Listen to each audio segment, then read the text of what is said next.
much 4 colors. Trifecta is 3, right? Right.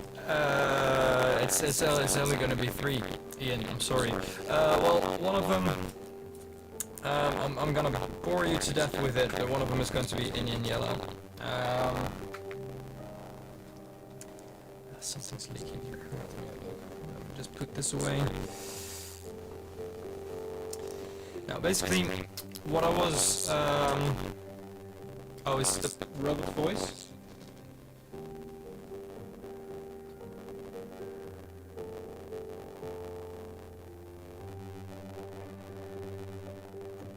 Is it better like this?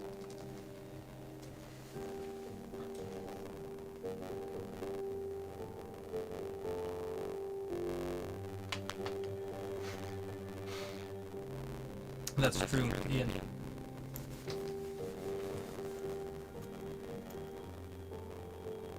Oh, okay, still robot. Sam, will be right back. 1 moment, please.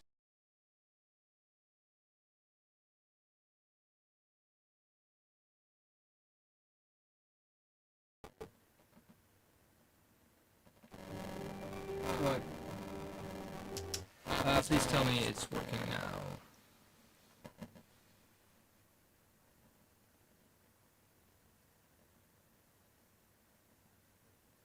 Hello, Fat Filbert, welcome.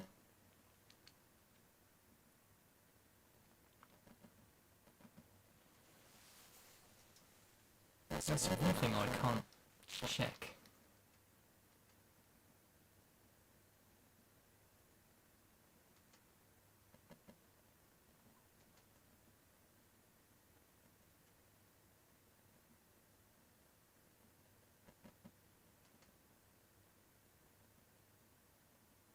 And then there's the delay, which is super annoying.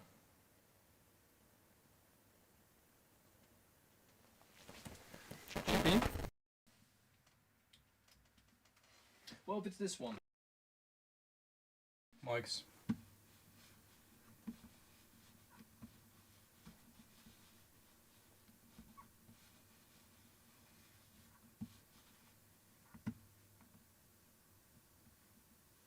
Hopefully this is better. Well, it's all USB-C mics, so it would be really weird if it is doing that. That's better, but soft. Well, I can definitely turn the volume on here.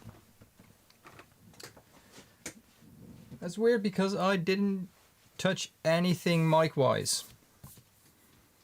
But maybe it's gotten an update, I don't know. Hopefully this is better. At least no robot anymore. And volume would be better as well, like this. Hopefully.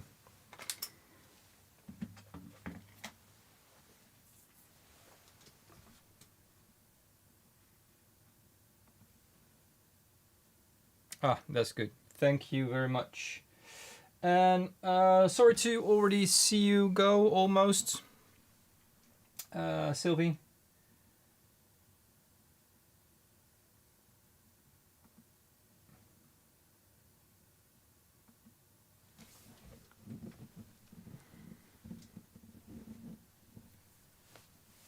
Yeah, Ian, I understand.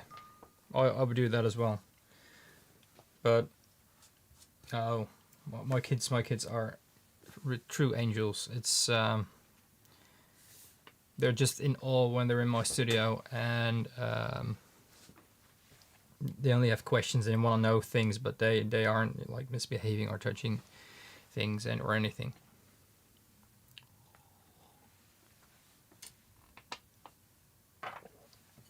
I did have a glass of water. Oh, it's still over there. So, no, Ian, your joke wouldn't have worked, by the way, if you said 3. That's true. So, what I wanted to say before I started sounding like a robot, which I still don't know how that happened. A long time ago, I had an idea about making some pigments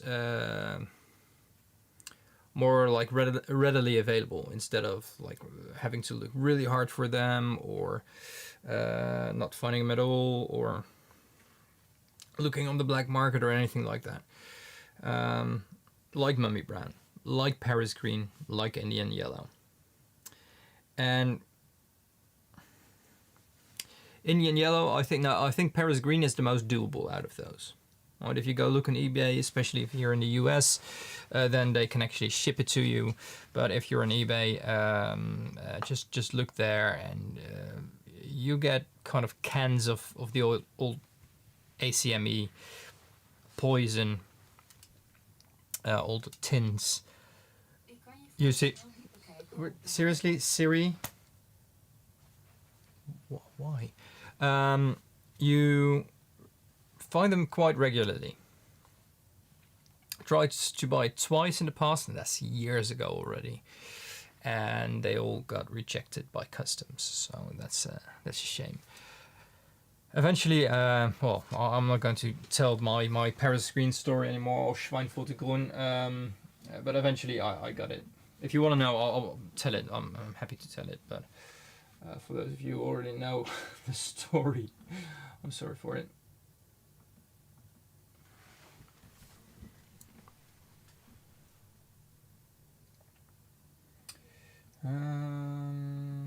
Let me have a... That's wildly overexposed.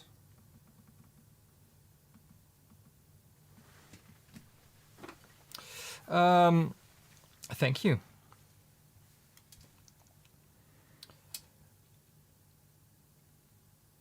It is, to be honest, it kind of is. Kind of, sort of.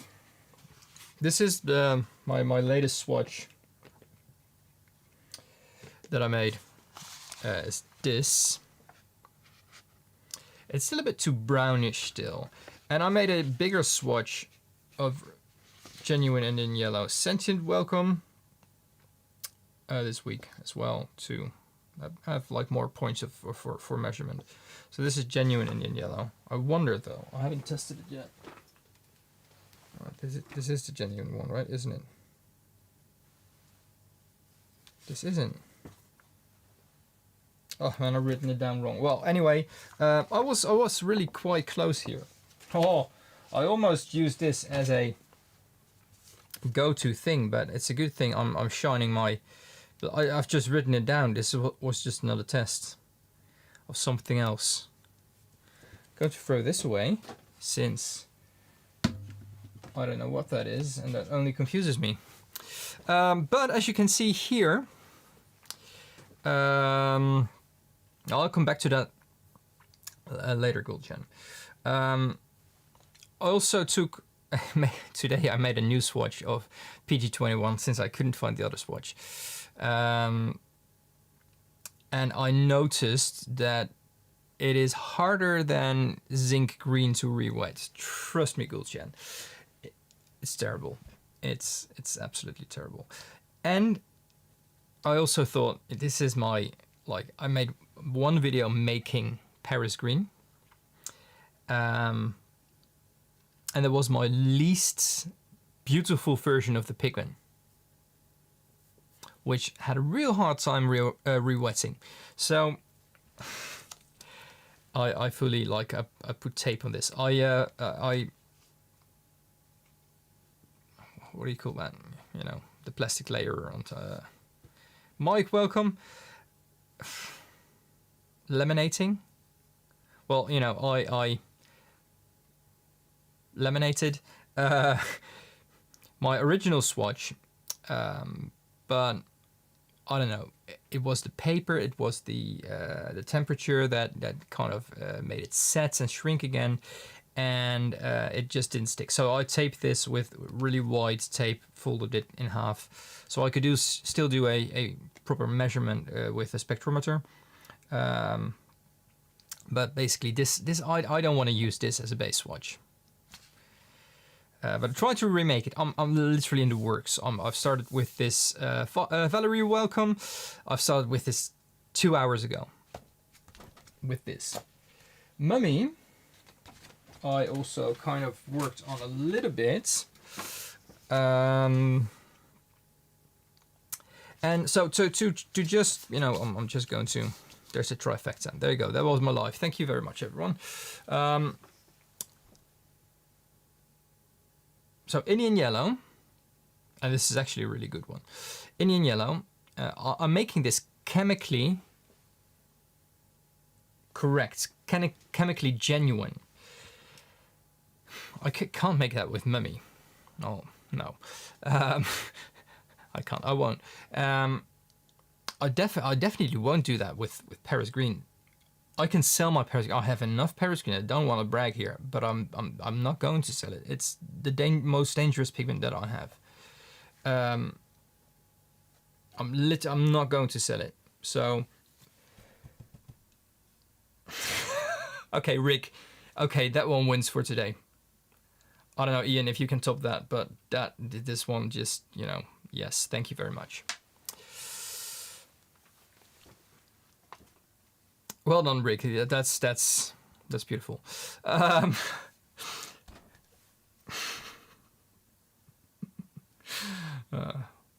the neighbors do have a cat. No, just joking. I love cats. Now, it's the idea behind this. I don't want to sell the genuine thing. Mike, don't start with Becca here. Come on. It's basically, that's like her long form videos are way better. But I started really disliking her content on TikTok because basically that was just only hooks, shocking, and that's it. And I know who sold her the pigment as well. I have the same batch, but I do have a more beautiful version. I do bet she would love Indian yellow though. I want to kind of debunk some things about mummy. There's one guy that tried to remake it as well and just dehydrated beef and ground that up, which is complete nonsense. I mean, the main component to mummy is basically bitumen, asphalt or asphaltum, which, you know, was used as a resin. She's as bad as Mr. Simpleton. Well, speaking of Mr. Simpleton, I was in the middle of a sentence, by the way, Ian. This is very rude of you, but you are number one, it says on my screen, so I do allow it for now. But last week, I don't know whether it was Wednesday or the Thursday. I think it was the Thursday. It was my second stream last week. I literally just you know, I logged off. Thanks for joining, and took my phone. Wanted to lock my studio and, you know, checking if someone sent me a picture of through Instagram or for we were talking about, I think, and I literally saw his latest announcement thingy. Oh. And then, out of the blue, someone I truly respect in the pigment world, and I, you know, yeah, it's like top shelf respect. They sent me, they sent me a video of him, but just, you know, not serious, but just as a teasing. But that was just that just hurt. But anyway, no, it's the ground beef. That's kind of that's ridiculous.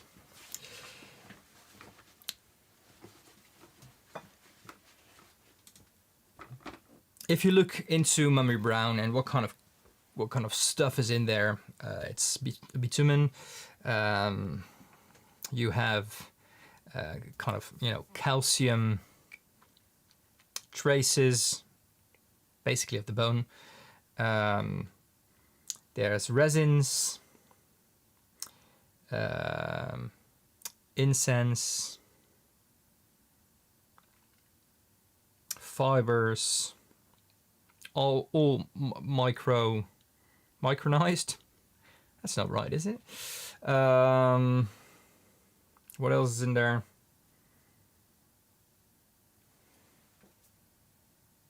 Wax as well. And maybe traces of, you know, depending on the quality of the mummy, any traces of iron oxide or soot, if it was a burnt batch of pigment. So to enhance the color. The mummy that I have is a burnt batch. But also, I know it's been put in like a newer bottle still, I think 100 years ago. But it's been put in a newer bottle because I was told it came in like almost a cardboard, a very flimsy container. I filled in it was cardboard, but I don't know if that's time correct. And I don't know if you know anything happened with that. So I don't fully trust it. I fully trust it. You know, the pigment that I have, I want to trust it, but I never kind of had the resources or the real like need to say, okay, I need to test if it's real. It doesn't feel like anything I have, and it doesn't feel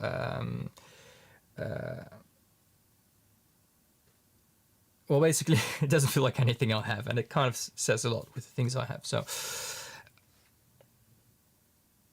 thank you, Ian. What if I say this is aged vodka? It isn't, but thank you. Paris green, same thing. Not really the same thing, but I do have I had a swatch. I have a new swatch. I made some paint out of it, and I have 4 versions of Paris green. I have one Shields green as well. But Shields green is for me isn't like, doesn't have the same status as Paris green. Paris green is that, like, you know, I'm calling it the trifecta in this live title. Basically Indian yellow, mummy brown, and Paris green.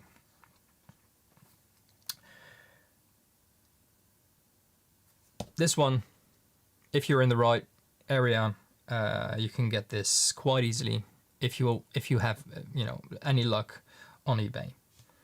But I've had 2 tries that I actually won the auction out of the other tries that I didn't, and they all never arrived. I know there are versions that are a little bit more deeper green, more like Viridian. There are versions that are more like this, the sea green kind of thing. The one that I have here is kind of pastel malachite.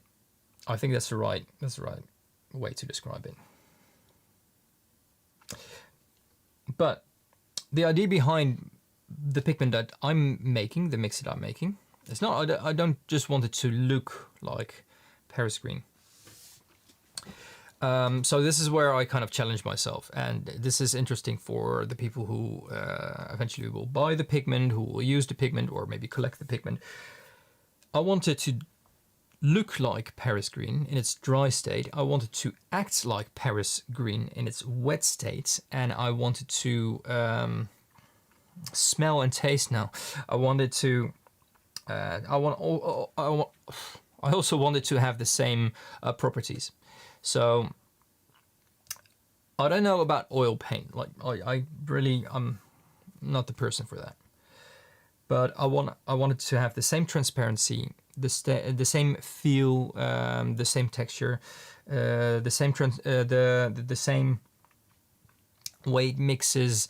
I want all those qualities, personalities of Paris green to be in this mix, and I want it to be as close as possible. That means I'm taking the arsenic out of it. Well, I don't want to. No, not people that buy from me, at least. No, just joking, I think. So I'm taking the arsenic out of it, but having all those properties kind of means that I need to leave the copper in. So that's still kind of, not ideal, but I think that'll work. So I'm thinking about I'm thinking for a process. Like I said, I only started this a few hours ago. I'm thinking about a process, doing this as well as possible. That's one of the stories. Yeah, is wallpaper. I think he now wishes he had tape like this. No, he can't now anymore. With Mummy, it's kind of the same. So I'm having all the base ingredients: bitumen, bone ash, waxes, resins, incense, whatnot. And I'm trying to find the right proportions. I'm trying to also put them through a process that kind of ages and kind of degrades them as a base material, but not as a pigment mix, not as a stable pigment. That involves some steps, weird steps, I might add, but no,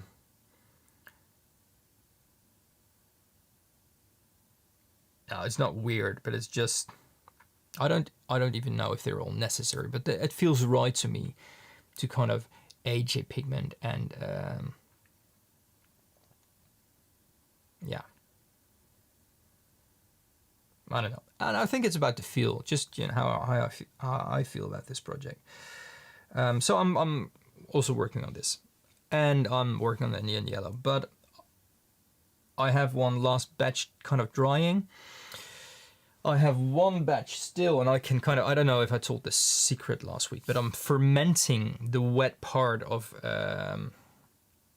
the Indian yellow pigment now first, before I add the salts and put that reaction to its like first steps.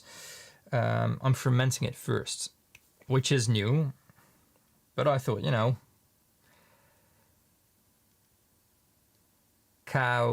Rick, I don't know. I put a little screen here next to just my iPad here to see if like there's anything chat wise going on, but I can't see it, so I can just stay here instead of going there. But no, I'm still going here. No, I can't see anything. Not on this side, at least.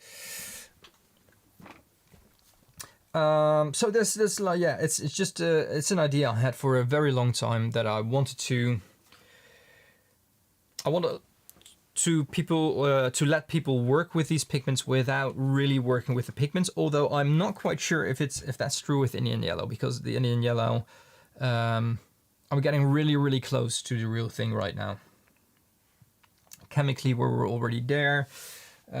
Like they're still lighting up pretty neatly, especially the washes. This isn't all lighting up, which is good, I think, because I didn't really plan to let them do that. I've also been thinking, but that's an idea I had for a while, but they kind of developed a little bit more when I started working on the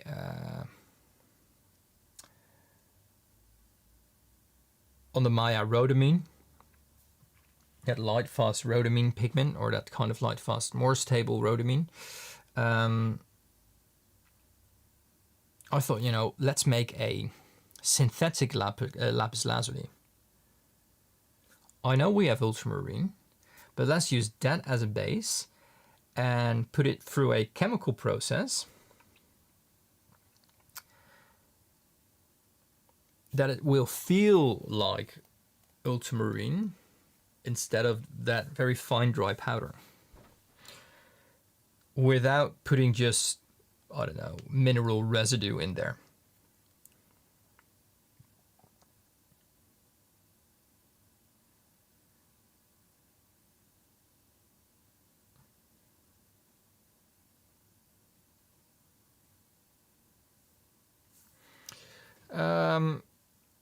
Well, I don't know. I don't know if that would be, smell-wise, I don't know if that would be very authentic, Ian.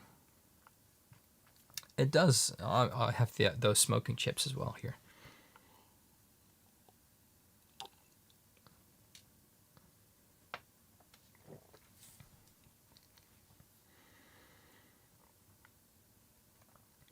But I think that's, people are doing that with lake pigments, right? There's loads of woods that are used for dyes and staining.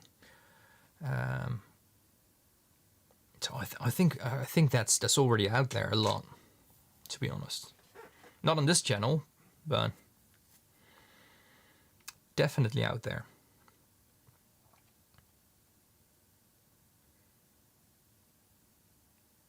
And with this, I really kind of, that's something I'm kind of realizing for myself. I really need to have a focus, and this historic trio of pigments, I'm happy enough to own the real thing,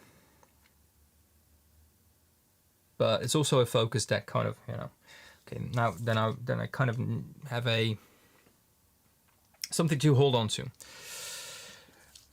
There's this one channel, this guy, he makes oil paints out of everything.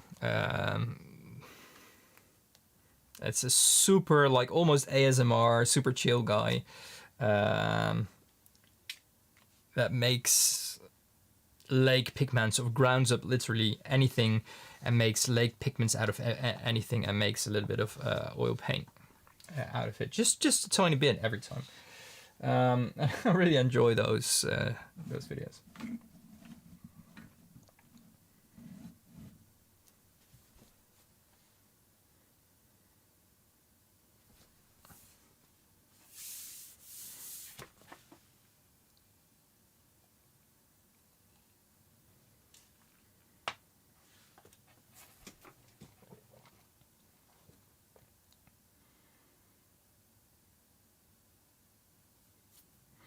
Walnut ink does it's mostly used for staining as well. Walnut. Oh, I bet you can. Let's just. I'm just going to have a look. Maybe he has that. What happened to my music, by the way?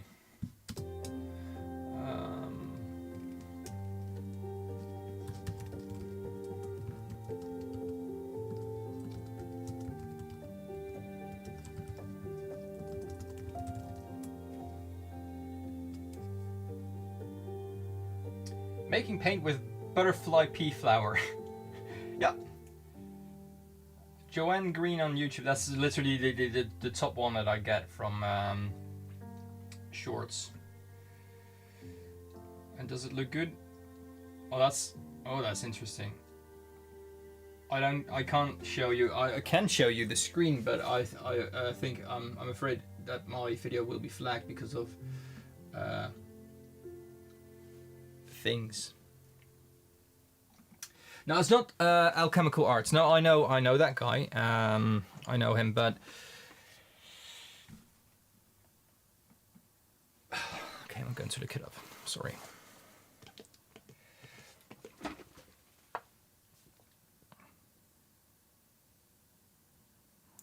Let's have a look.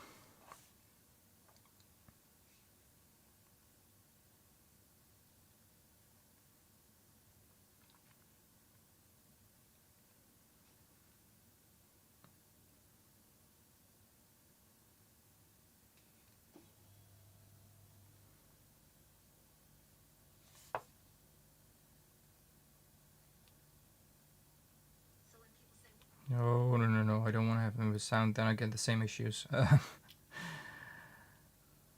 It's like he starts his videos like, let's make some paint or let's make some pigment. I don't know. It just hits differently. I followed him recently on Instagram. I think I followed him longer on TikTok. Let's see. Last on the top. And then I can probably find him somewhere.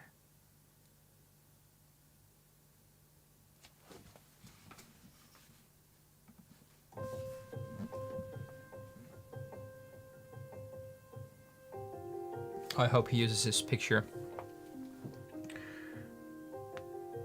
Because otherwise I really don't know.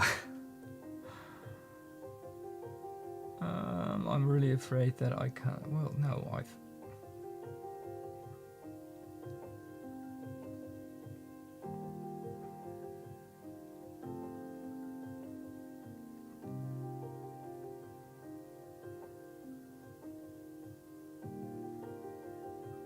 I don't want to do this right now. I actually wanted to make some, or I wanted to show you my mummy pigment and how that acts.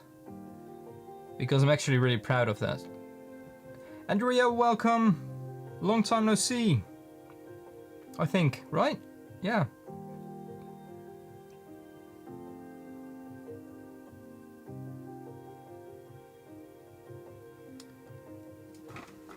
Ah, come on.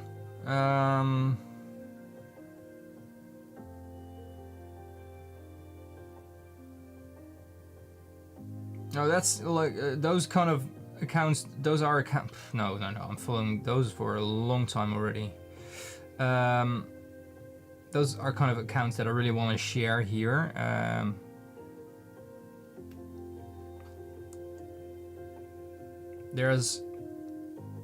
Sometimes there's too many. How can I say this nicely? Too many differences between my way of working or my vision of working with pigments between me and other paint makers or people making paint or people making content about making paint. Maybe that's more precise. So I sometimes really have a hard time kind of sharing or promoting others in that regard. But in this case, I think, you know,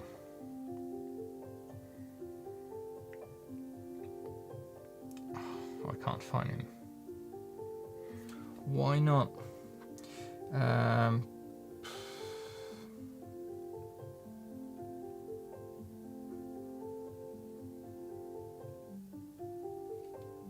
Yes, I have him.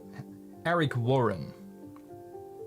And I remember that because he had like one compilation of his videos. It's like paint making for ADHD. It's a series of videos. Just look up paint making ADHD on or Eric Warren. I think that's better. And he basically makes.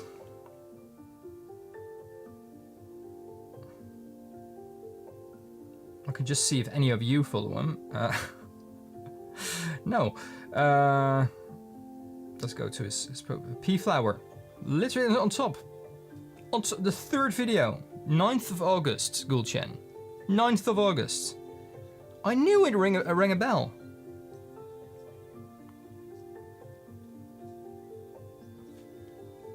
Well.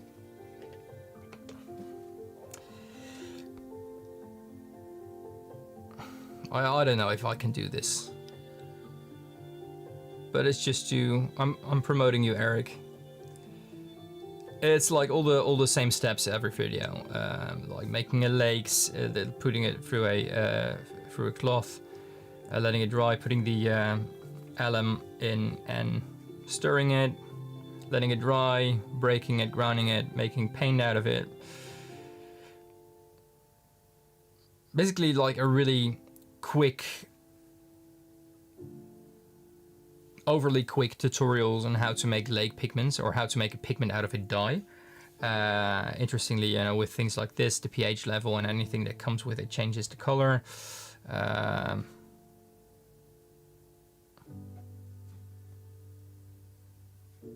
come on, we can go to the result, right? Come on. And eventually, it's green paint. So it never makes a lot of pigment, it really never makes a lot of paint either. But, you know, the ADHD part is like he's making 5 colors in one like short form video. You're the most scientific I've seen. Well, I think that also kind of makes me not attracting too much of an audience sometimes, Rick.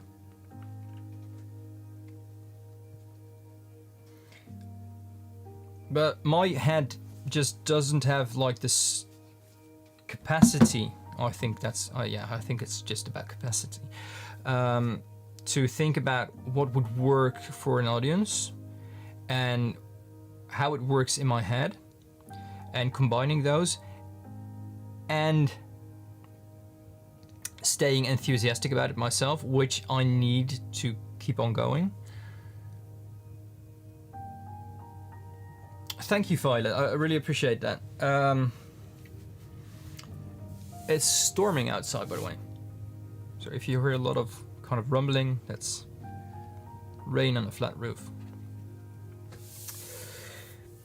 The mummy, I'm not going to share everything here. Same with Indian yellow, by the way. I'm not going to share my recipe. I wanted to share it. I wanted to make a video about it. I stopped doing that because there's something in this. I mean, there must be. For me, financially.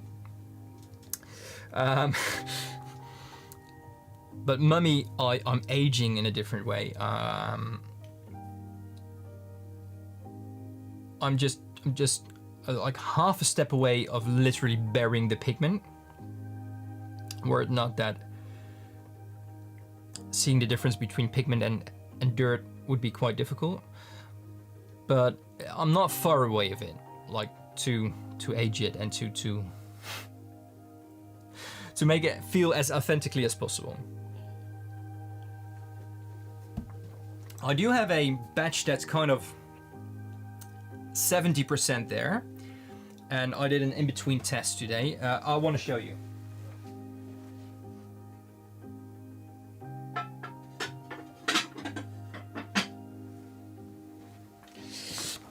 The amazing thing about this stuff here,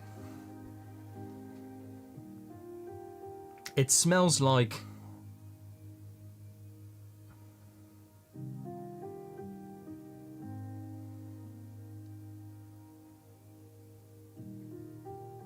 old attic,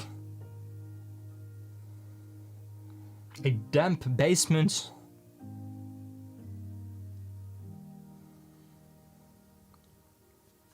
and something else.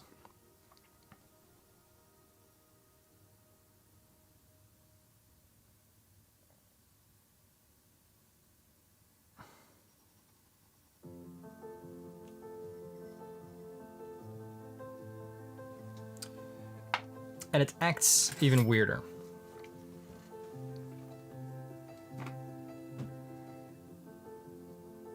Well, that's one thing. I mean, it took me. I'm literally still working on it, but it took me quite a long time to figure all the steps out. And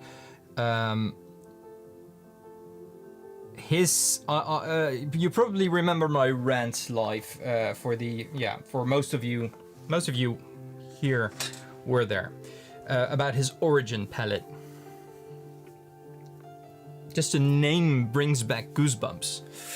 The way he was talking about that, why didn't he just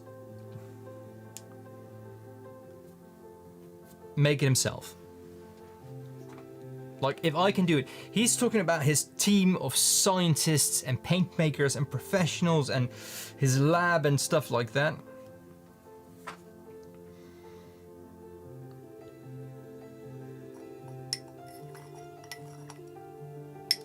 I might need to grind it up a little bit first, but I do have a... Let's use the back of this for it.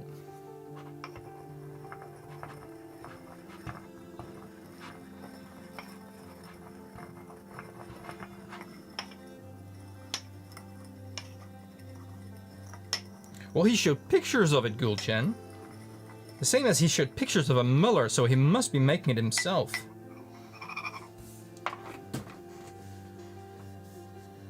For those of you that are only watching with subtitles on, I was being sarcastic.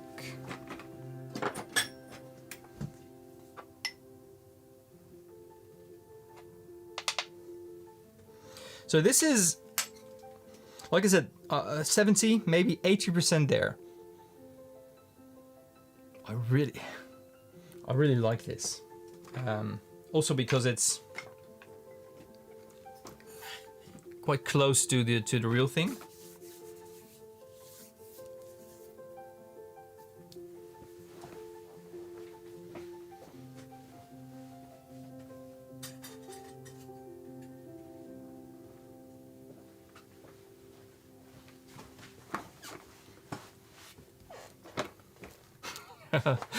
Oh, that's fun, Mr. Biggles. That's South Park, isn't it? Ian. So, the fun thing about this pigment is everything that's in there and everything it's been through.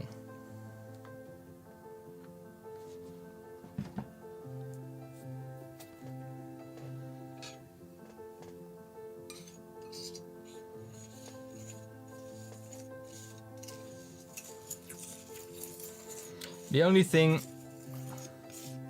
that is kind of still missing, I'm missing a little bit of warmth in this kind of step here. Otherwise, the grittiness, just trying to spread it out. You see those little puddles.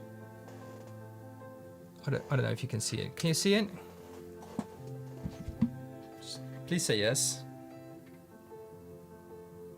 Or keep making fun of him. That's fine as well. I mean, I do appreciate that.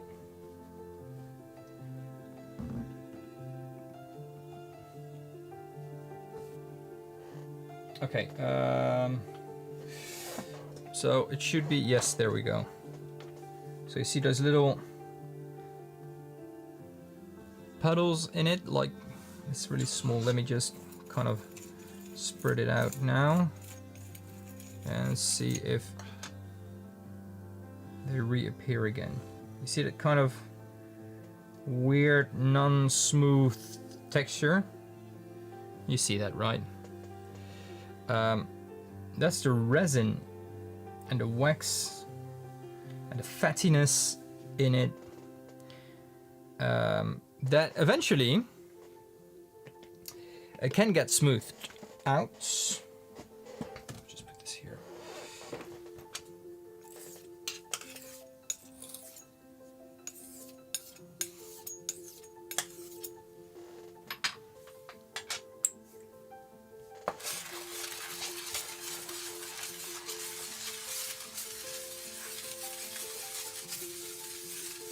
Yeah, I know exactly what you...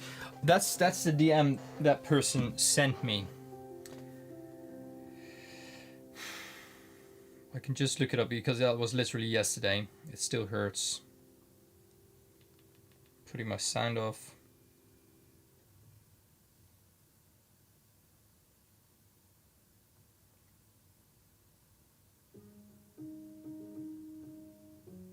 Pink matter, that's what he called it.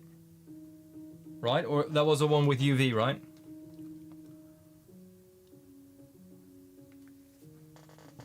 That he shone a UV light on it and it became pink and he was so hyped, and my only reaction was whatever he's on, I need to have it as well because that stuff's crazy.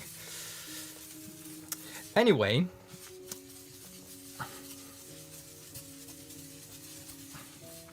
the more you mill this, the kind of warmer it gets. So I'm happy with that.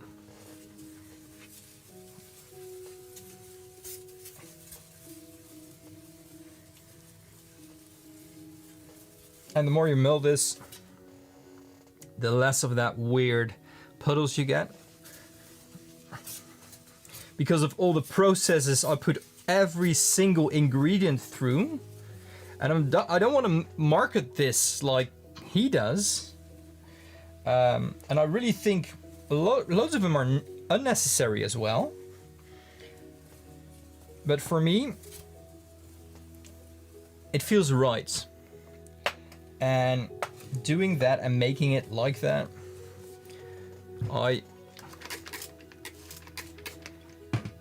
makes me enjoy the process more.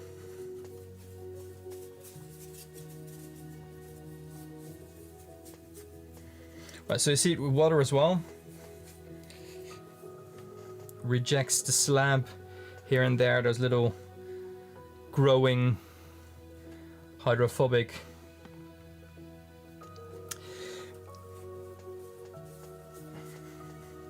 Well, I believe that almost none of the mummy pigment were pharaohs, to be honest. I think loads of the pigment was made with animal mummies. Real mummies have been used, like human mummies, absolutely. I won't deny that. But there's just a lot less of them. You would need less, they're bigger. Let's stay realistic. But you know, looking into this and starting to read everything I've once read again, but you know, you take some books and you read the kind of the same things. That there were mummy unwrapping parties where high-class people would gather around a mummy and they would start unwrapping it, kind of like a mummy reveal party. It's weird. It's weird. Rich people back then were maybe weirder than rich people right now. Maybe. It was for medicinal and kind of, you had mummy powder that would apparently heal everything, cure anything. And you know, obviously that's not true. I think it's only bad for you. But people believed that back then. So yeah, there was some weird stuff going on. Let's take a piece of paper. We can use a paper. We can put it next to this one.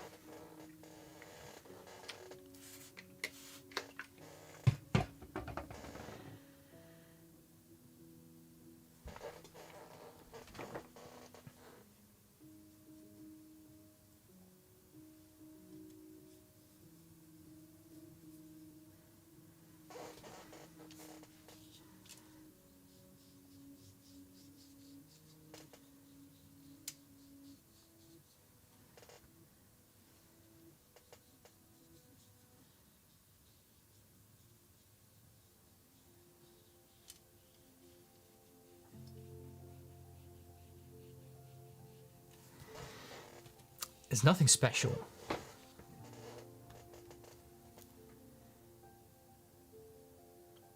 Okay. Thanks for joining, Mr. Pigments. Hope everything is okay.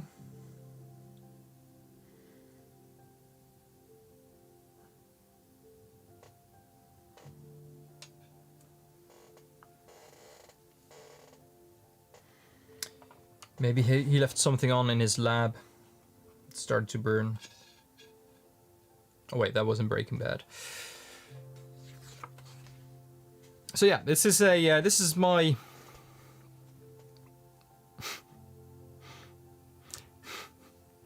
this is my Mummy Brown. Almost. But I think I'm getting quite close. This one is way too bright, though. Ah, okay.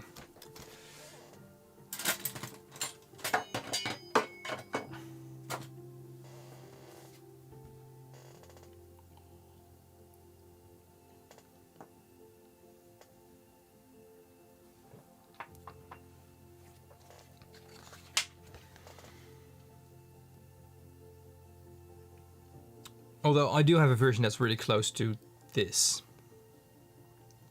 And here it did kind of separate. So that's a shame. But yeah, I really I like this brown. I like this brown as well. I like it as a pigment.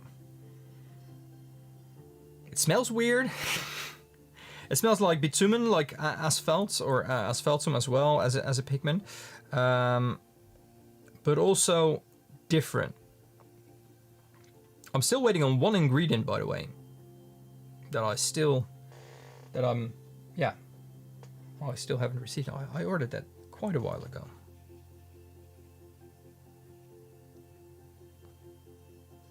It's kind of a grayish brown in its washes. And it's a little bit warmer here, and its mass tone is really dark. So I like that, but I still think it can be a little bit warmer. But it's a good thing. I've been in contact with the Harvard Art Museum, and they're going to help me. That's another thing I wanted to mention during this live.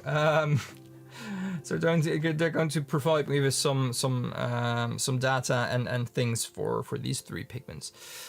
Although I do have them, I noticed that my Indian Yellow isn't a purified version. I noticed there's a lot of versions of Paris Green, and I don't personally want to make all of them into paint, at least not at the moment. And they have way more specimens of mummy brown or anything mummy brown basically than I have. So to get kind of a good baseline, whereas for modern pigments or modern paints, basically, I just go to artistpigments.org, see what kind of spectral curves are in their database, and how the swatches look from other brands, and compare it with that. Or when it's a readily available, not too expensive pigment, I'm just buying a lot of smaller samples from different manufacturers to compare them to, for what I think is the best version to maybe sell or use. With pigments like this, that just isn't possible. It is with lapis lazuli, for instance. The purest versions, I've loads of them, different samples. You can still buy them. It is with vermilion. It is with cinnabar, malachite. Basically all the mineral pigments from those days, are still kind of readily available. Expensive sometimes, but it is these banned pigments, not even discontinued, but banned pigments that are really hard to get. Discontinued pigments, there's kind of always a market for it, or there has been a market for it. And there are collectors or companies like Guerra or anything that you can still kind of get your hands on samples. From Guerra, like I have some dry pigments that they don't sell because I prefer dry pigments, and just asking them, that's basically enough.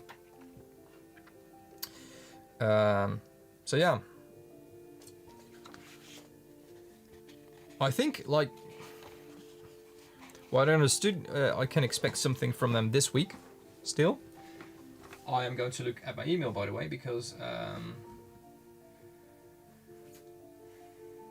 they might have already kind of replied to me. I've had them on the phone, but obviously you can't send pictures during a phone call.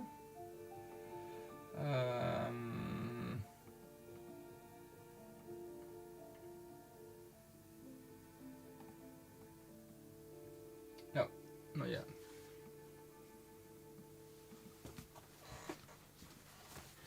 The Smithsonian, does that have a paint database as well? Really? Well, I know the Harvard, the Forbes collection in the Harvard Art Museum. That's the biggest one on Earth, I think.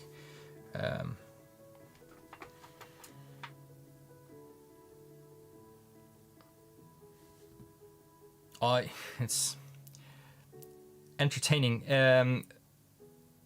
Old Holland posted a few times on their Instagram that they had the largest pigment collection on the planet.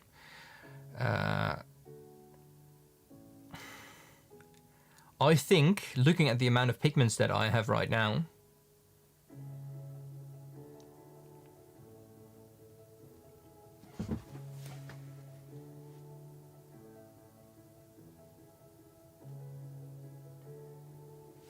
I could challenge them.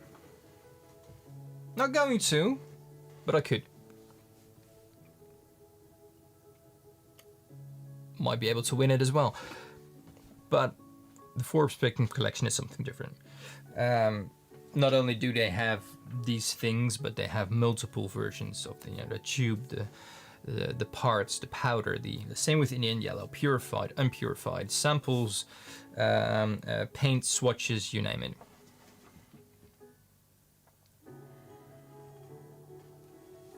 It could very well be possible.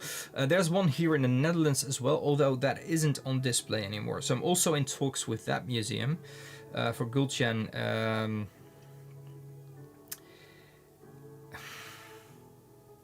Dijlers in Haarlem. They had the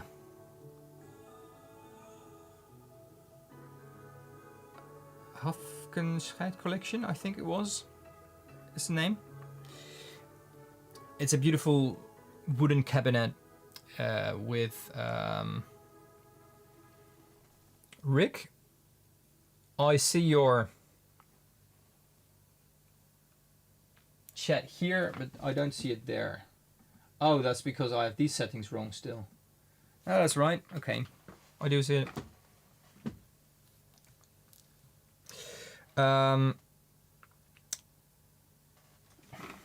I can show you an image of the collection I'm talking about.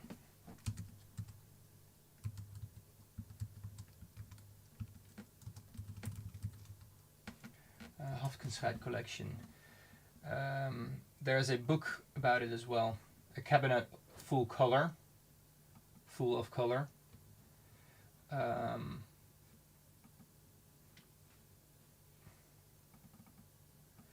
it's basically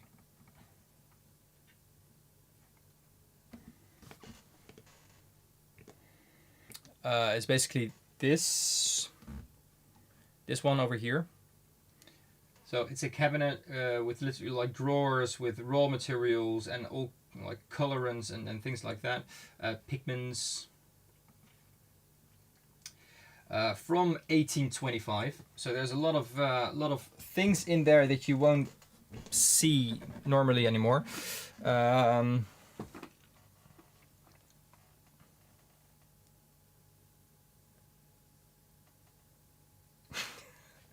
Ian, that's a flex. Wow. But that pigment collection, that cabinet I just showed you, that's not on display. So you need to call the museum. Then they need to put you through to the curator, and then you can make an appointment and see it like backstage. But that doesn't really happen very often. And when I called, that person was still on holiday, so I need to try that again soon. So yeah, that's that. Let's scan this, by the way. Let's see how this compares to Paris green, because I did put that. I need to connect it. I did kind of prepare it.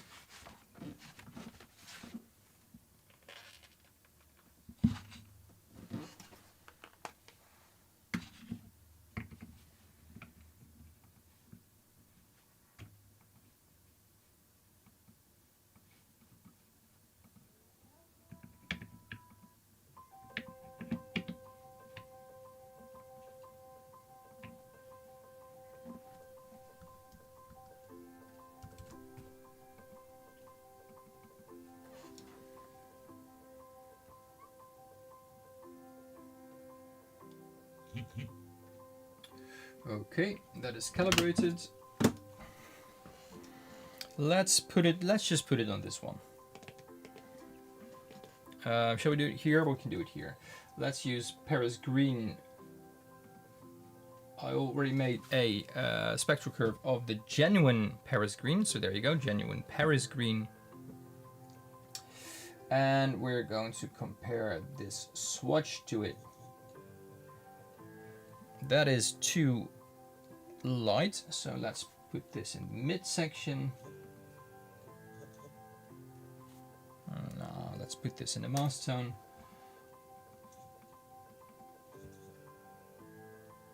Not enough yellow, but I did have another version here.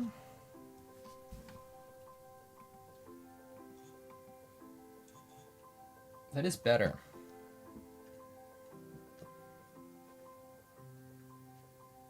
This is just, it's just too much cyan in there still. I have a hard time speaking. Literally, it's also in the evening. The nice thing about this is that the red curve and the violet and blue one is exactly the same. It's exactly the same. It's only literally on the cyan part where it's just too high and it kind of flows in a nice curve, but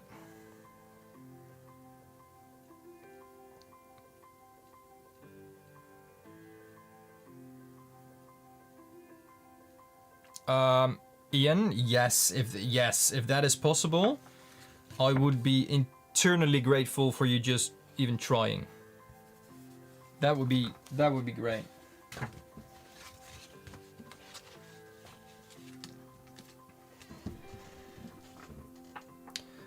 So Mummy isn't dry yet, but I can use this thing.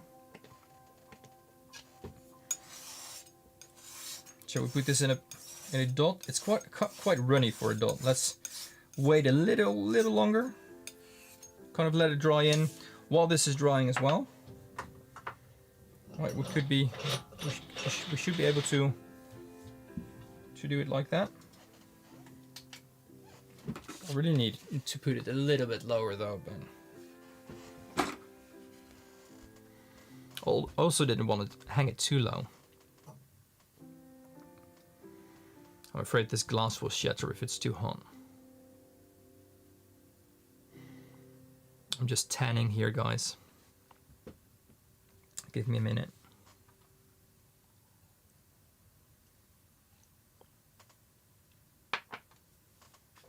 Yeah, the chicken lamp.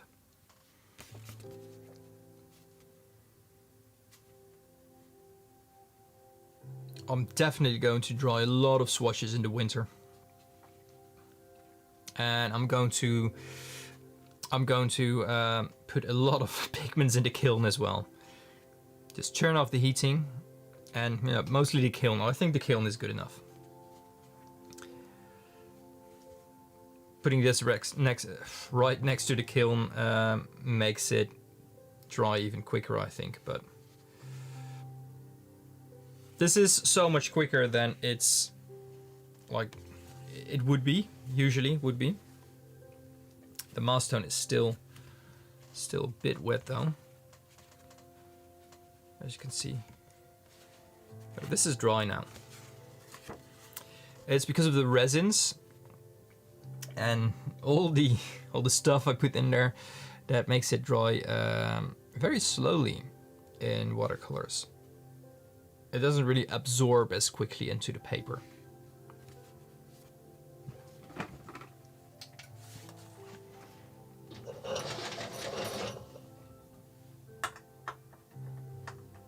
There we go. And I should have had a swatch of Mummy, but it wasn't a really good swatch of Mummy, to be honest. I had a kind of piece laying around still. Not really happy with that, so I should make a new one.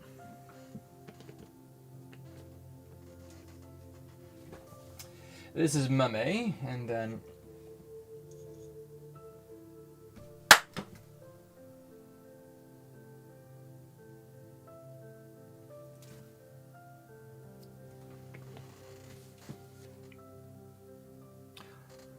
Holy cow. Oh no, that was Indian yellow. Wow, this is, wow. I did not see that coming. I did not see this coming, but I was right. It's not warm enough. It should be a little bit warmer. You see on the red side.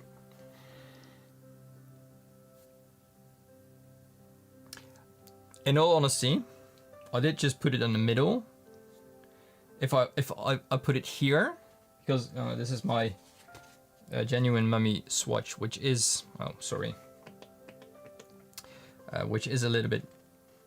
It's not that much of a difference. Apparently. But this paints a little bit warmer. It also starts warmer as a paint, but as it dried, apparently that's amazing. Okay. Well, I could have put it there, or I could have put it here, and then it would have been terrible, basically. Oh wow! Well, you don't see it. This would have been off. Going to try it again. Now this was just literally, this was so much. I'm going to show you everything I'm doing. Like I'm just putting it, trying to put it where I put it before.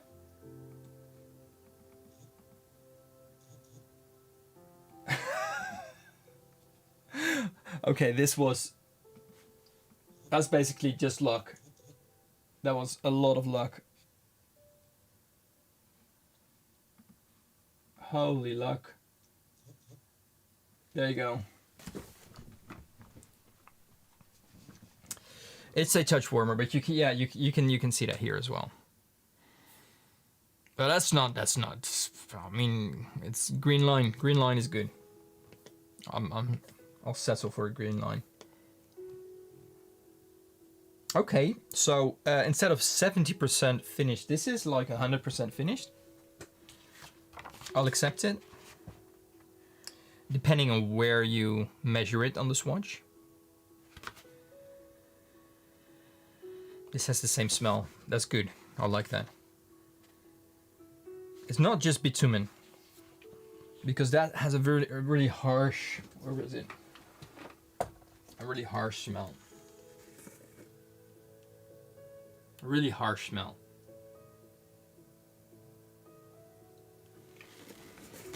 What is it?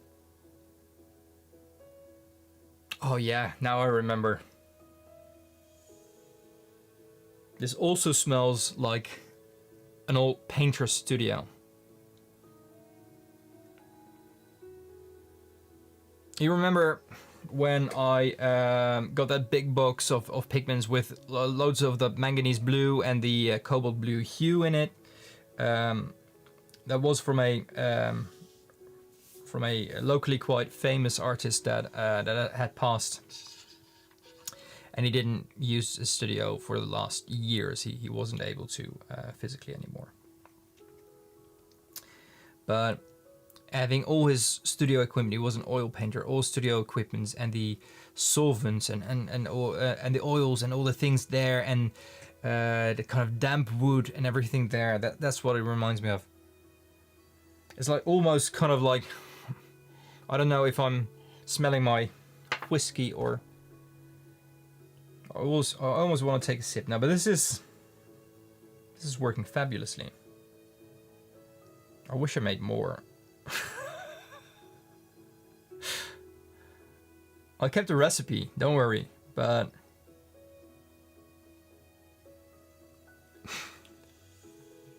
it's maybe one day I'll share all the steps that I put this through in its individual elements, but also as a whole, as this to get where it is right now. And you probably just laugh at me and don't take it seriously anymore. I mean, there's nothing scientific about that. This is just purely creative mind thinking about things like, ooh, this is cool, maybe I should do this, and you know, having the time and also resources for it to actually do it. Which gives you something that matches Mummy perfectly. Might be touch warmer, but I'm really afraid I won't get this curve, like how it's curving right now, which is exactly how it should curve. I'm really afraid if I make it a touch warmer, which would be an addition of iron oxide, maybe, to get it a touch warmer. And I didn't. Yeah, I put a tiny bit in, by the way. Yeah, I did.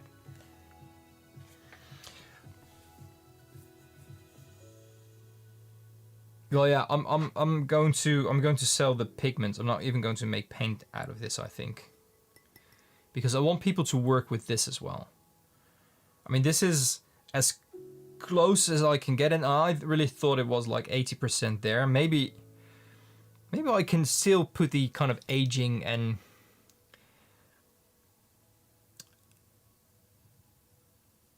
unnecessary steps to some of this and see if it makes a difference color-wise. If it doesn't, I'm going to do it, because mentally for me that it's still what it needs, or what it deserves. Maybe I think it deserves unnecessary attention and unnecessary additional things to it.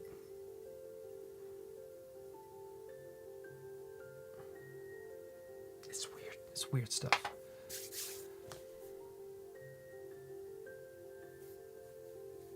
Well, Ian,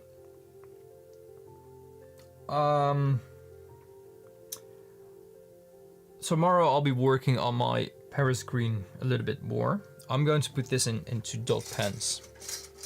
I'll beat Gulchen to it.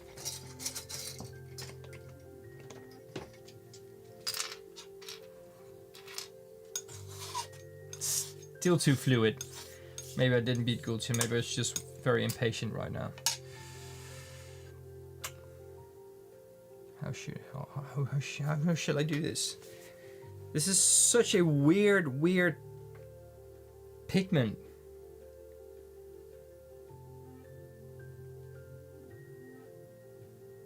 Anyway, it needs a few extra steps for it to be combined, but I think we are. Let me get a stirrer. I think I'm getting quite close with this, by the way. I'll put. Oh, I don't want to have green in my mummy.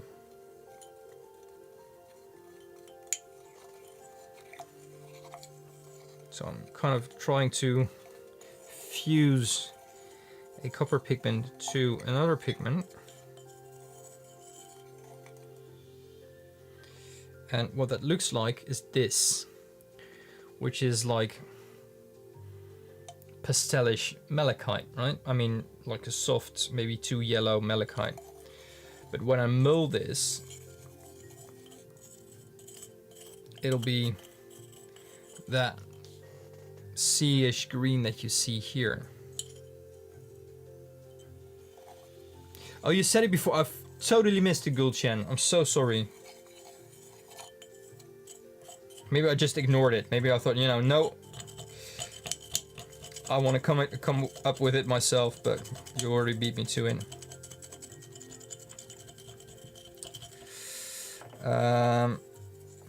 Yeah, this needs to kind of still thicken a little bit. I can make some of it. I mean, I need to clean my slab. This is amazing. I'm going to put it back here.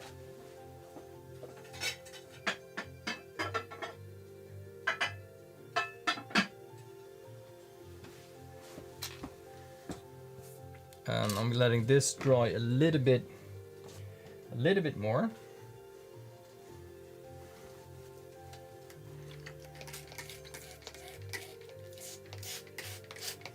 It really is, yeah.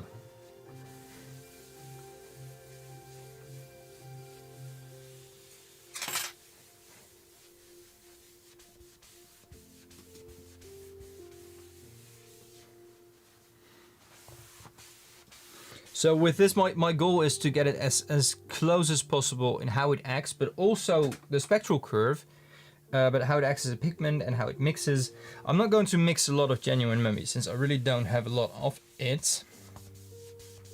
But with the spectral curve and its transparency and the texture, I think that's already enough factors to get really close to the other things.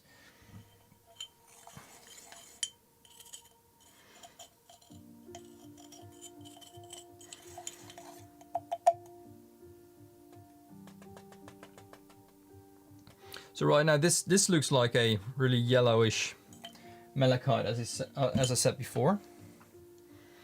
And when I start milling it, I'm crushing the copper content in it.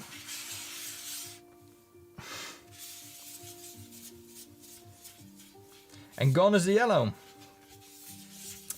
Which is a shame. I want to keep a little bit more of that yellow, so I'm going to tweak that part. If I spray water in it, it becomes yellow again. So it does change a little bit with water. That's direct oxidization, what's happening here, of the copper. Which might be a good thing. You just might need to add a little bit extra water to it for it to get to the right hue that you want. It's not only oxidization, it's also separation of the pigments. Because of the lighter yellow pigment will flow on top, it'll appear yellow.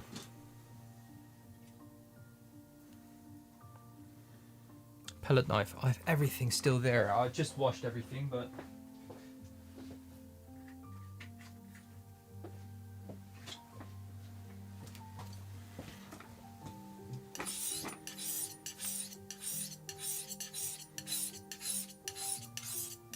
like this looks like a true bright Paris green, because it's also a little bit more green than that turquoise-ish what I had before. This might, looking at it like this might be it, but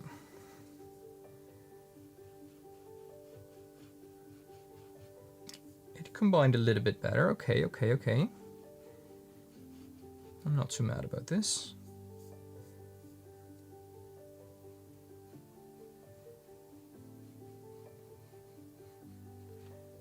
This looks good, actually.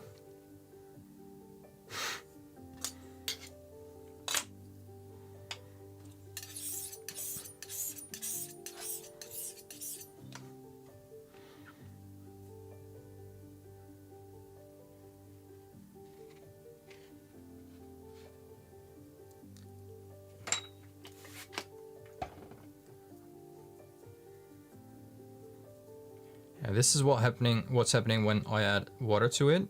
The yellow will just separate too much, giving me, same as on the top here, a yellow separating.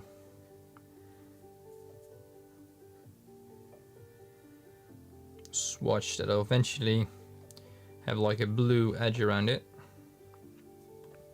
I don't mind that too much, but that's not really the amount of control that I want on this, for this.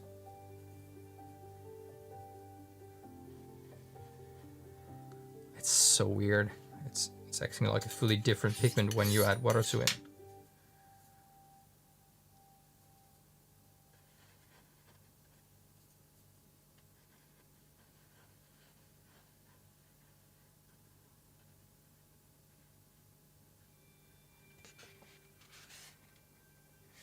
No, I don't know about these. I do know about this. But drying, it turns a little bit bluer again. So it needs a bit more yellow, I think. Still, I'm letting it dry. I'm just letting it dry naturally for now. Definitely can't make a dot out of this.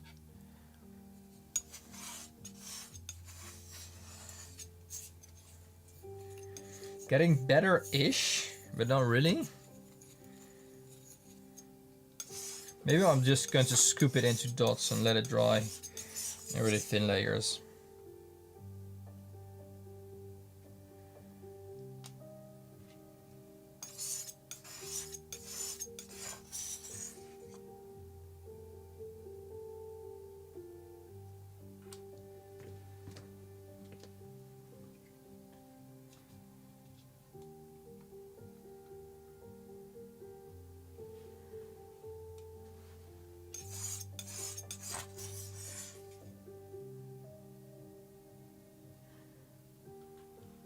Really thin layers.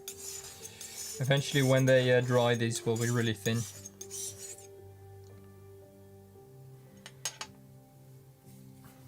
This kind of looks fluorescent. It does, but it doesn't. It isn't. It is what you now see as separating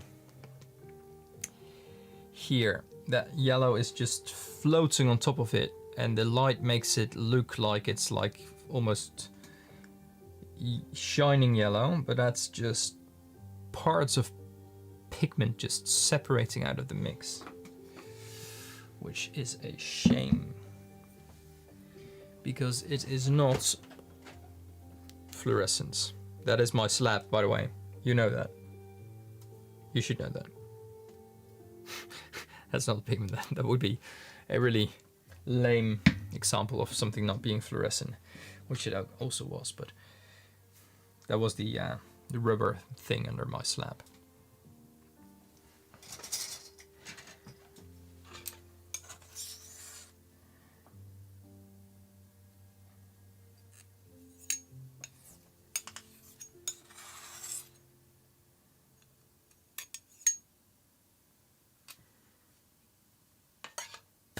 Anyway, that's that. So I think I'm not going to work on the mummy anymore.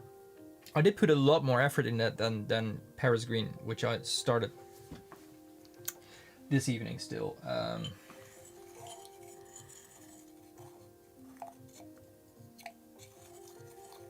But I can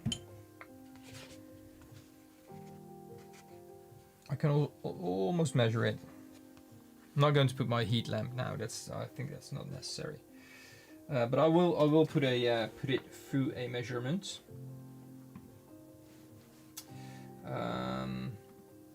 Let's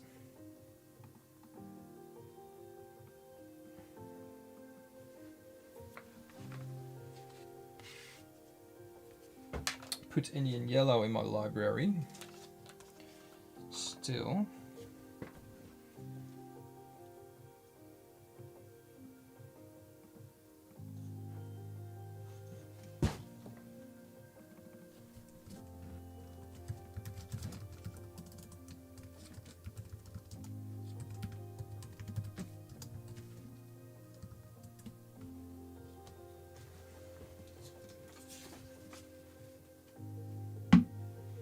So right now I have the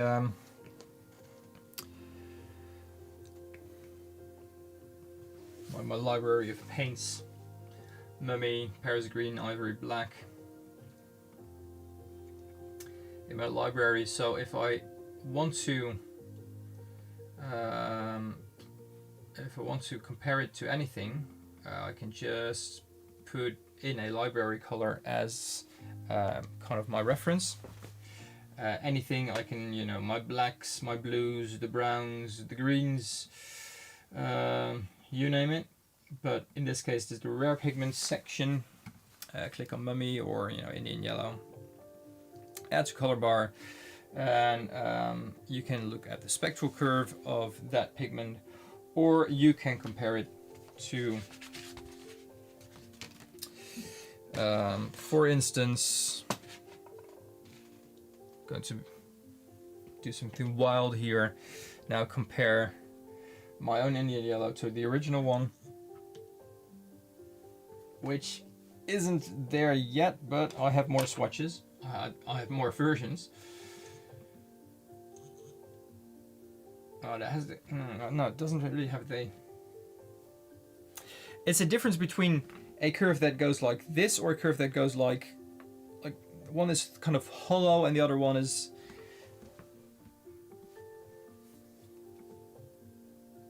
So I need to get, with this I need to get more teal out of it as well, apparently. Which sounds weird, to be honest. Again, teal.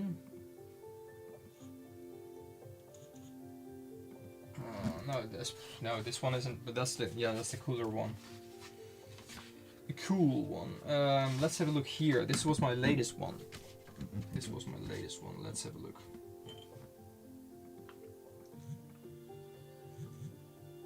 Okay, yeah, okay. That bended in a bit inwards. Definitely less teal, but less everything. That's not good. But I need something in between here. So I think I'm on the right track with the latest version. Looking at this. And when I compare it to this also. This is also genuine Indian yellow, but a different part of the swatch. Same as this. No, that's way higher. But so I'm using currently this as my baseline. Same as Mummy, same as Paris Green for the things that I have. But before I'm making any conclusions and before I'm going to continue a little bit too much with this based on what I have, I'm going to wait what I will receive from the Harvard Art Museum or what kind of data they sent me. Maybe it's one-on-one on what I have. That would be brilliant, fantastic. That would boost my ego way too much, I think. But if it's something completely different, that's just like educational for me. I can learn from that. I know that then I know there's where there are differences within the range of genuine examples. So there's a lot of things still to do that we can do, and this is now dry enough to compare it to genuine Paris Green. Let me have a look. Paris Green at the color bar, yes. Alrighty then. Click to measure. Oh wow, oh wow. Wow. Way too high. That's just too much of everything. Nuh-uh. And this with the more yellow that separated from it. Oh. Click to measure, eh? No. Oh, that's actually not very. This is actually good. I actually like this. It's a wash, so it's lighter. But it's also something that happens with the wash that I do not like. Namely, it's separate. It's separating. And my first thing was this, which just had the bump in the cyan. But this right now, what we have here, this curve is really similar to the real thing. Hey, that's good. Meaning we need more yellow, but without the separating. Separation, same as granulation, same as a beautiful swatch that gradually goes from a dark, a mass tone to a wash, and everything in between. That's all visual. What NYX, my NYX spectrometer does.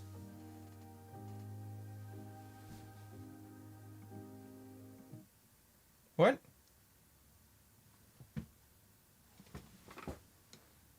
Something was making a sound here.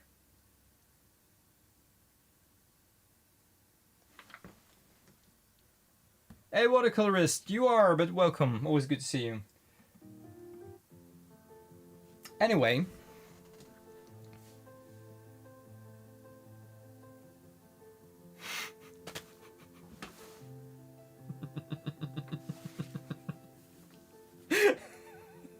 Okay, this is almost as good as Rick's ones.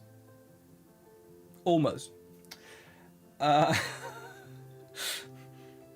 Now I lost my... it's way too distracting. Oh yeah. Separation, granulation, all those things. Everything going on like on the paper. It's visual. And NYX, the NYX spectrometer, only measures these colors, these solid colors over here. To put them in a color space or make it a spectral reflectance curve, but it measures the solid, and based on that the curve is made. So if you have a very heavily granulating paint, your swatch or your sample in this case might look lighter because of it's literally on top of my screen, watercolorists. It's like there.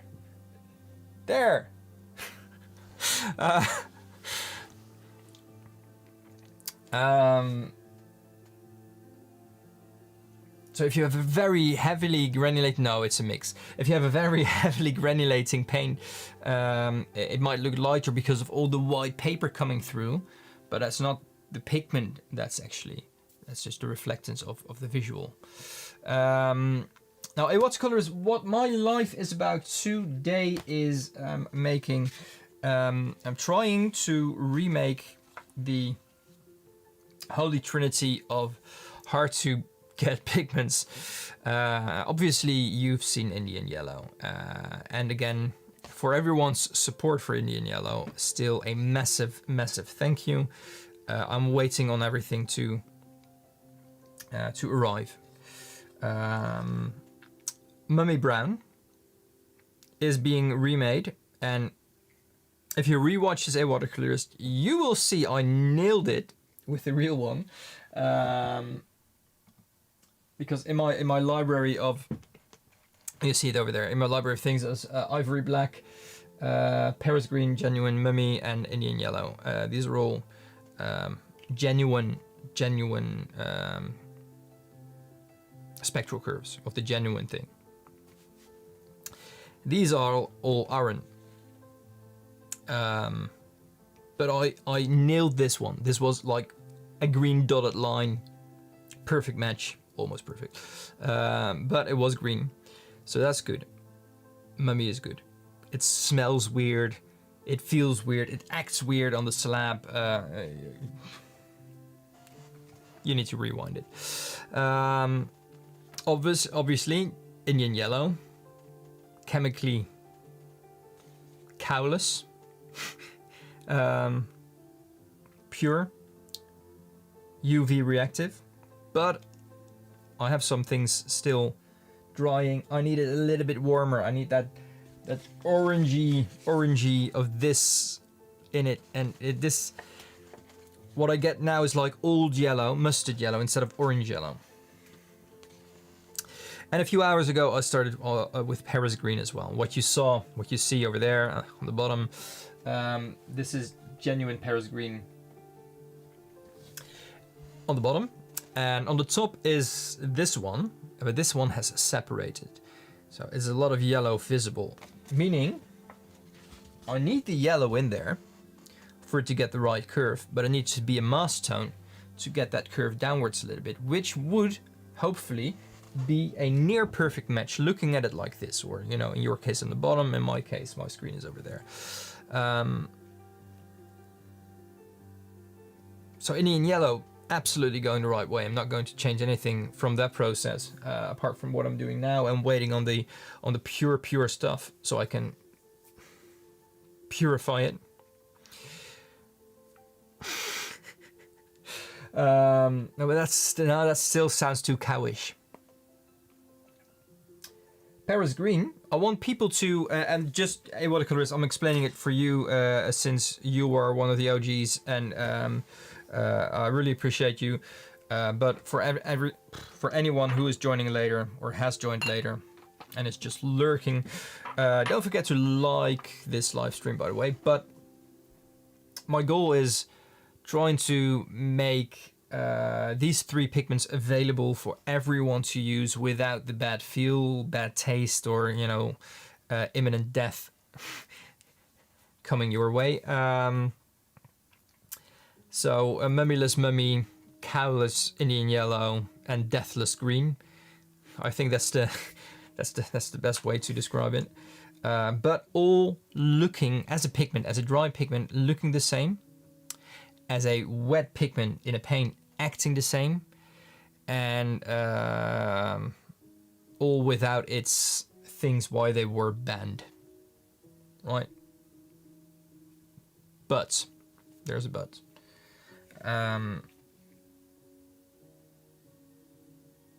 Indian yellow? No, there were no cows. There are no cows involved. But it is chemically genuine, so it won't be the most light fast pigment. Mummy, I want it to look the same. I want it to act the same as a pigment and as a paint. So it feels weird and has a certain smell to it, but it feels weird as well because of the resins and everything in there and everything I've done with it. And with the safe Paris green, I am using copper compounds in it, partly copper pigment, because otherwise it doesn't have like the same transparency or same way it acts as Paris green would. Viridian wouldn't be a good substitute, for instance. That's just too far too much, too far apart from, too far away from copper, the chromium stuff. So but as you can see, it's it's working. I need to add more yellow to it. I have been thinking about making this myself as well, completely making it myself through precipitation, and I have everything for it, so it was really tempting. But then I need to work with copper salts that I had to dissolve, nickel acetate, I think, for the yellow part in it, which gives fumes and stuff like that. And I do want to keep it fun for myself, so I'm not going to do that. Maybe one day, maybe in a while, maybe next summer or something. I'm feeling brave enough and think, I can do it outside. Or maybe when it's better weather still this month. But now I want to focus on this right now. I want to focus on getting these 3 right. And I think the mummy is there. The Indian yellow. Still waiting on the stuff. I'm still waiting on some stuff for the mummy as well, by the way.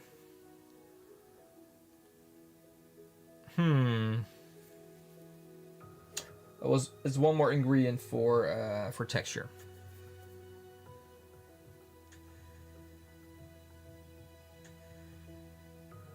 But color-wise, I'm keeping that. Indian yellow, I'm still tweaking it. Paris green, I've just started, so... Sorry about that. Yeah, so that's that. I think it's getting quite close. It needs a little bit more yellow, though. Also, I don't have a lot of pigment of this one. I can show you my latest Indian yellow, which is absolutely horrible to look at. So this is partly fermented. It's already kind of solidifying into something I can make a chunk out of. So this is partly fermented, and it doesn't look appealing at all from the outside. Just out of my own curiosity as well, because the fermentation. No, you're not keeping me up. I mean, you're not keeping my up. What up? It was just too early this morning and I didn't really sleep well, so it's on me.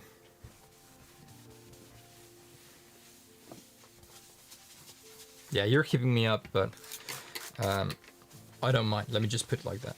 Mr. Pigments, welcome back.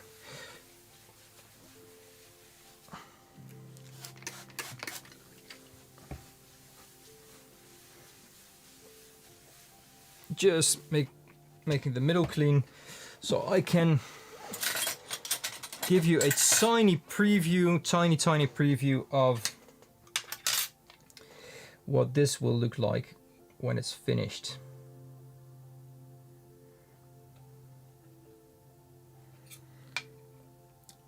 So this is, like I said, this is kind of from half-ish fermented. Tiny Muller. There should be a tiny Muller somewhere here. I know I have one over there, but that is not clean. Where is my? Oh, well, just taking one of the spare Mullers. Okay, so adding a tiny drop of binder to it. Already adding some water. This stuff is potent, which it should be. Have a look. Right? Colorless Muller.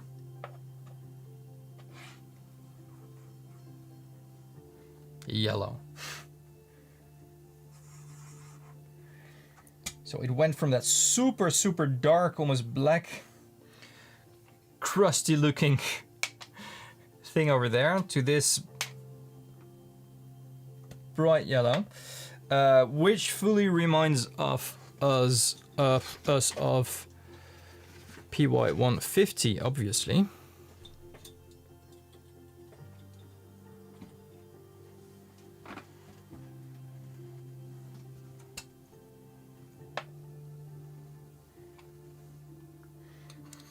Can I move it together with this? Oh, I really need to put back my palette knives when I've cleaned them.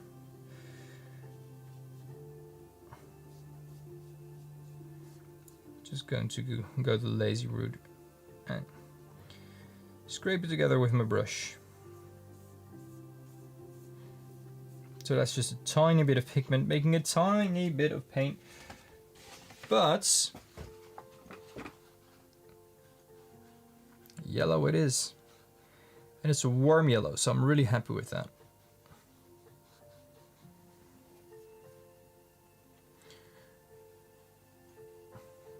But again, with this, and this is where I really hope to see improvements with the purer chemicals. It still is like an older, it's a warm yellow, but an older warm yellow. It still reflects too much green instead of orange.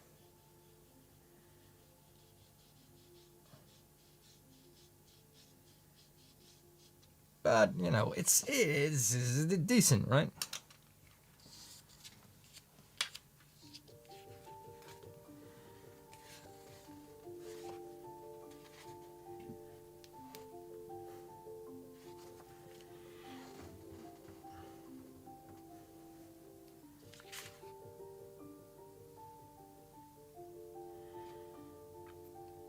So yeah, that's definitely an Indian yellow there.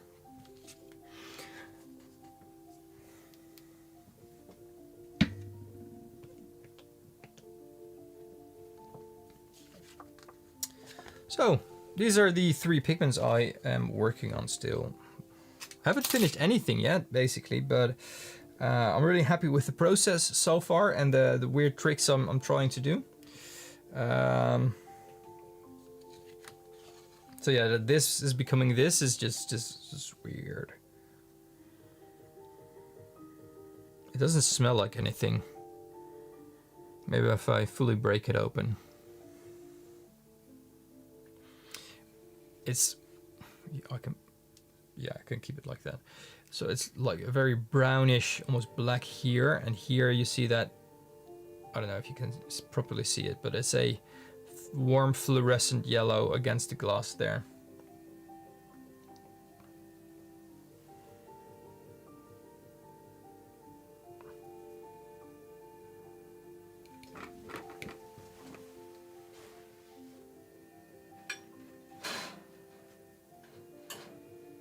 But there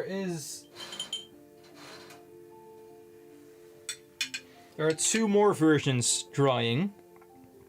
This one looks really pale dried, and I don't know why. This one is actually, I think this one's going to be really good, but these are already kind of chunks. So I'm going to ground and swatch those tomorrow. I'm going to add a little bit more yellow to the Paris green. What I also love about making these three, kind of remaking these three, reintroducing or making the woke versions of these pigments. I don't know how you would call that. Safe kind of sounds boring. Ethical also sounds so politically correct. Anyway, making these three versions of the three original pigments is really fun, because all three are very different in the process. It's not all three precipitation. So the Paris green kind of, I'm making a paste out of multiple things. Some things need to be dissolved, some things need to be kind of coated with the other thing, letting it slowly dry into that paste and breaking it and mulling it again. So that's why I really need to wait before the paste is really dry before I can actually try it, because maybe if I dry that paste, regrind it, it doesn't separate anymore. There's a chance of that, so I'm not going to add anything to that yet. Then Ian, instead of mummy brown, daddy brown, yeah, I'm not going to do it, but I like it. We'll keep it in the chat, okay, for here. All the different elements in that all go through their kind of same weird little, not all of them, but some of them go through a weird little steps, jarring, aging, making some parts humid while other parts I'm actually completely dehydrating them before and then grinding it up and then re-aging it and not fermenting but kind of pairing that batch of pigment. It goes through so many steps, which is completely ridiculous and probably very unnecessary for some of them. But I do like that. And then you just have the Indian yellow, which is basically acting as if I were the stomach of a cow, but then in a beaker, in a glass beaker with a magnetic stirrer, which really sounds less interesting, but it does give a great color. But it's not the orange yet that I want. So waiting still. For this, waiting for dry. For this, waiting on one more ingredient that I really need to add for that last finishing touch, and I think it would really add something to the texture. For this, I'm going to wait for the new chemicals, but I do have the steps ready. I do have all my recipes written down. So whatever right now brings me the best, deepest, orangiest Indian yellow, I will repeat first with the pure chemicals to see if that brings a deeper orange or maybe it makes a brighter yellow. And then I need to rethink my entire process. But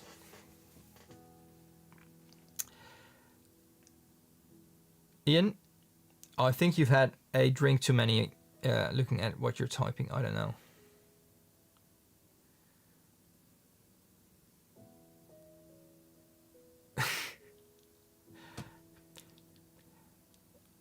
Oh, yeah.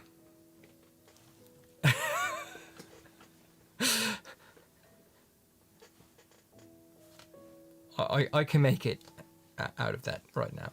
No, not shut up at all. No. I like that a lot. But like the official name won't be Daddy Brown. It also has something pretentious to it. I don't know. That's not. I don't feel. That doesn't feel right for me. Anyway, historic trio, or the trifecta of nearly impossible to buy pigments. But that's. Isn't that, you know, with you just like Obelix, you fell into the kettle when you were really... No, I'm just joking. You don't need the elixir anymore, Ian. I think that's kind of my cue. I need to go as well.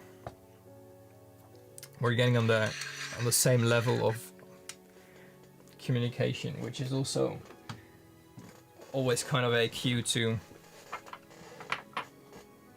stop before it gets awkward. Hope you like this. I will... thank you so much, Ian. I will be able to share a little bit more about my process, especially about these two, whereas I am not going to share all of my process with this, but I am showing my process nonetheless here in the live stream. So again, thank you so much, everyone. Really appreciate you. And I hope you appreciate me bringing back these three colors as a pigment. You should really smell this one. This is really nice. Yeah. Almost smells like old people, which is kind of disturbing for something that I would call Mummy Brown. Anyway, thanks. And hopefully see you. When do I see you? Probably next week. Maybe tomorrow. Not quite sure yet. Keep an eye on the notifications. And don't forget to like the stream. Bye, guys.